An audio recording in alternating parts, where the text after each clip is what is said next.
Tag-init pa rin pero bigla-bigla ang malabagyong ulan at hangin. Sa ilang lugar, meron pang humagupit na buhawi. Normal lang kaya ito? Alamin po sa pagtutok na ito ni Michael Fahatin. Buhay ito sa mismong Science Garden ng Pag-asa kahapon ng hapon. Sa lakas ng ulan at hangin, may mga nabali pang sanga ng mga puno. Sa Bustos, Bulacan naman, ganito ang iniwang pinsala ng buhawi na tumama noong Biyernes sa dalawang barangay sa Bustos, Bulacan nitong Biyernes.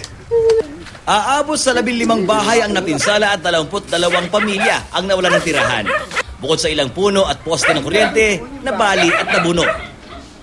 Malabagyo man ang dating na mga kuhang ito, pero hindi nagtagal ng 1 oras. Thunderstorms ang tawag dito.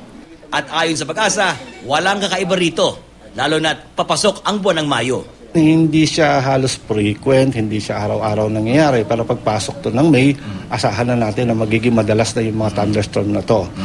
Hanggang sa dumating yung tinatawag nating rainy season. Batay sa datos ng Pag-asa, karaniwang bumapalo sa 15 thunderstorm ang nararanasan sa buong kapuluan kada buwan mula buwan ng Mayo hanggang Oktubre. Di tulad sa mga typhoon na araw o linggo pa lamang ay nakikita na ang pamumuo, ang mga thunderstorm mabilis lang nabubuo at mabilis ding naglalaho. Kaya naman kalahating oras lamang ang pupwedeng ibigay na warning ng Pag-asa.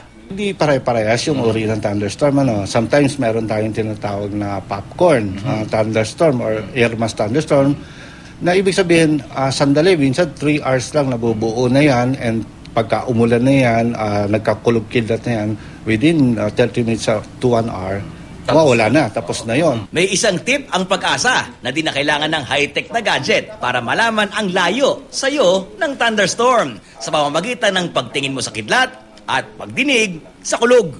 Pag kumidlat, bumilang ka, tapos i-divide mo sa 3. Say, segundo. Segundo. So, say ang 10 segundo yung pagitan nila, no? I-divide mo sa 3, may 3 na matitira. So, ibig sabihin, 3 kilometro yung layo mo doon sa thunderstorms. At kung titingnan mo yun, na lumiliit yung distansya, ibig sabihin, patungo sa yung thunderstorms. At ibig sabihin nun, umuwi ka na ng bahay. Umuwi ka na ng bahay. At malapit na umulan. Malapit na umulan. Michael Fahatin, nakatutok, 24 oras.